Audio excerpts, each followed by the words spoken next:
You're watching a production of South Dakota Public Broadcasting.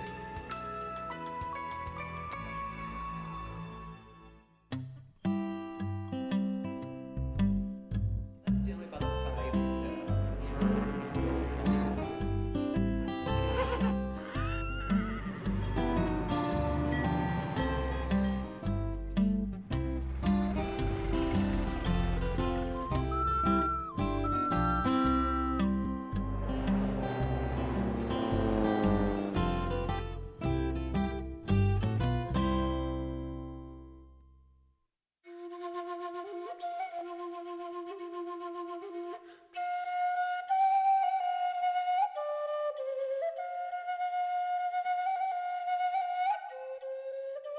Pictures cut into stone are called petroglyphs. They show us people were living in South Dakota long ago. These petroglyphs, located in the northwest part of the state in Harding County, tell a story important to the people who made them. No one now knows exactly what the story is, but we can make some guesses. Rock art represents many different aspects of the past cultures. It looks at religious undertakings. Some rock art might be forms of medicine, or as another step you would take in order to be cured from an ailment. A lot of the rock art represents hunting scenes, in which maybe this is an event that happened, or this is how they would like it to happen. And the cave hills, they're relatively recent in time. A lot of them could date back to roughly 1,000 years. But for the most part, when you go up there and visit and observe this rock art, you're seeing forms that were created probably in the last 300 to 400 years up until modern times. Although the exact meaning of some petroglyphs will always be a mystery, sometimes scientists know a lot about the lives of early people. If enough objects people used in their daily lives are found, those things can be fit together like a puzzle that makes a picture of the past. Archaeologists are scientists who study objects from the past to learn how humans lived. They usually find these objects by digging underground. There is a place near Mitchell where archaeologists learn in great detail what life was like 1,000 years ago. Imagine sleeping each night in a mud lodge with no windows and only a hole at the top of the ceiling to let smoke from the fire escape. There are no beds except for the chief. Everyone else sleeps on the floor with bison skins to keep them warm. Each night they drift off to sleep to the sounds of dogs howling and relatives snoring, since they live with 10 or 12 family members, parents, brothers, sisters, plus aunts and uncles and cousins. The house is made of big cottonwood logs, thin willow branches, and mud. The roof is sod, which is grass and the soil where the grass roots are. The year is 1000 AD, and millions of people throughout the world live in dwellings like this. There are 400 or 500 people in the village, plus a few hundred dogs. The village is located on grassy land along a creek.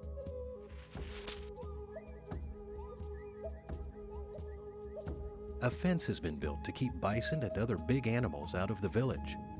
There's always work to do, hunting animals and making pots from clay found at the creek, gathering seeds and berries to mix with bison meat and fat to make a food called pemmican.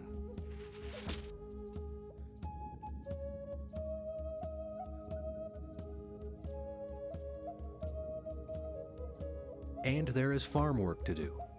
The people who lived here 1,000 years ago grew some of the same crops that South Dakota farmers grow today: squash, beans, and corn. Corn did not always look the way we think of it today. It used to be a wild plant. It took many years of human experimentation to make it the reliable crop we know now. Corn was first grown in Mexico, and it moved north over hundreds of years with people who planted it along rivers.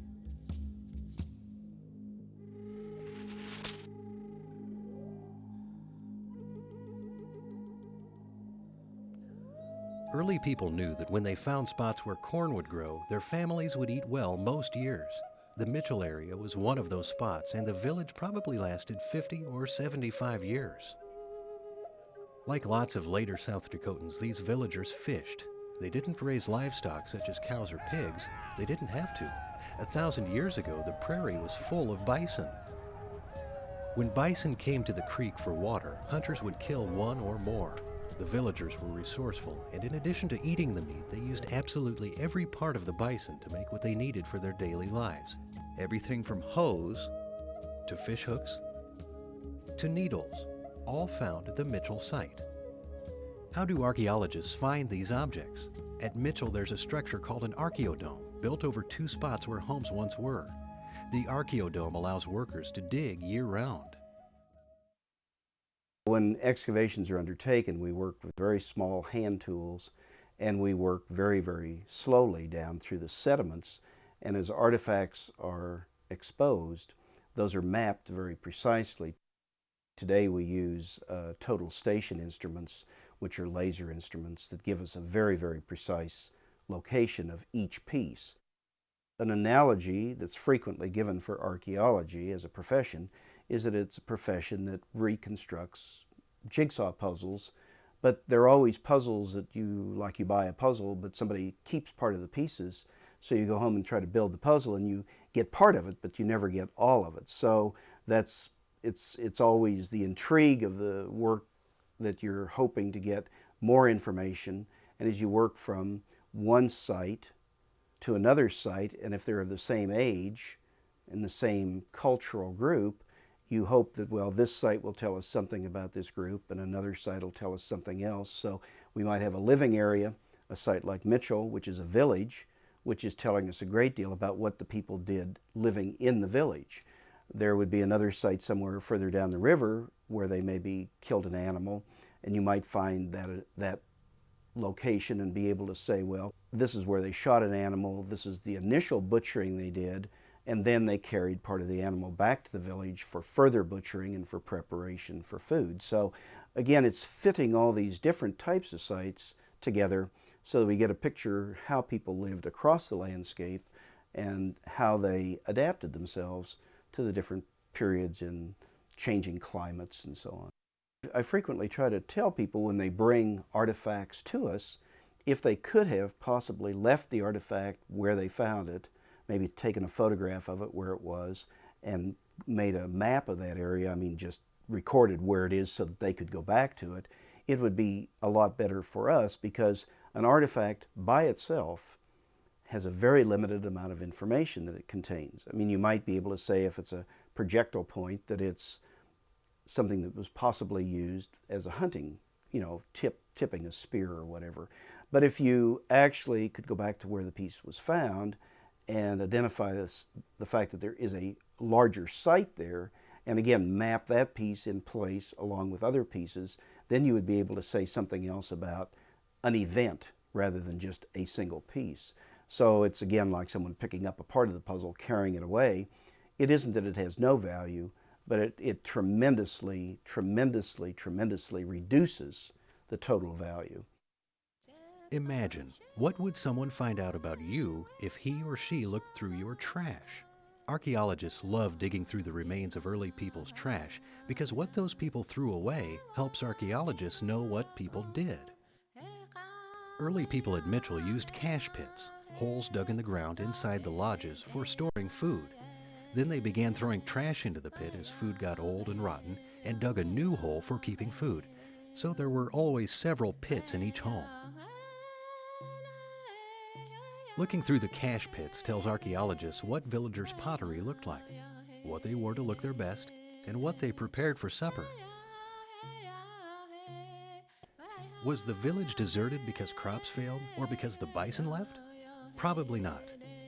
More likely, the people ran out of trees for firewood and for building new lodges, so they moved away in search of trees and probably ended up 100 or so miles west, along the Missouri River.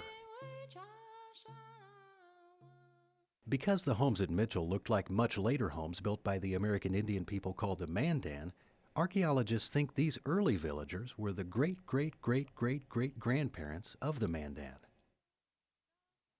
Imagine, this piece of pottery found at Mitchell is 1,000 years old. And this Cave Hills petroglyph is also about 1,000 years old. 1,000 years sounds like a long time, but to archaeologists and some others, 1,000 years isn't long. Some American Indian religions say people have lived and hunted all across what is now South Dakota since the beginning of time. Some scientists and historians say people first set foot on North America during two time periods, between 10 and 50,000 years ago. Temperatures were extremely cold, and a lot of the Earth's water was frozen in big chunks of ice called glaciers.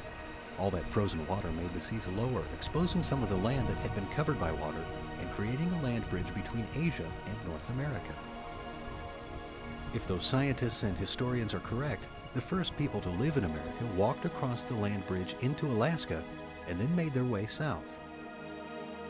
No one can say when the first of these people would have reached South Dakota, but when they did, they hunted a great animal that provided even more meat than the bison, the mammoth. These shaggy, elephant-like beasts are all gone now. They started dying out about 11,000 years ago, probably because the weather turned too cool for them. At about the same time, 11,000 years ago, people were hunting them at a spot near Pine Ridge, South Dakota.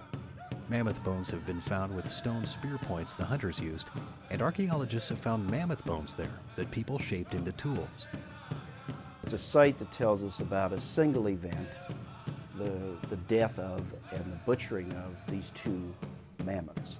It's the best example we still have in North America of a Clovis period site with mammoths that have been killed, where they were using these bone flakes as part of the butchery. And that happens mostly because of the fact that the preservation of the bone at that site was just superb. And the site provides us also with direct information in the bone pieces themselves that the people were making many of the butchering tools out of the bones of these two animals as they were butchering the animals. So because they were breaking the green bone, the fresh bone, and flaking it just like you flake stone. Bone, I think a lot of people don't realize this, but actually fresh green bone is extraordinary as a butchering tool. Petroglyphs, old home sites, 1,000-year-old trash, stone spear points, and tools made of bone. All these have helped archaeologists see a story that lasted thousands of years as people changed from mammoth hunters and gatherers of plants and berries to bison hunters and farmers who had crops of corn and beans. It's a story that teaches us how people have a great ability to make changes and survive, whether they're hunting mammoths, farming near Mitchell 1,000 years ago, or farming near Mitchell today.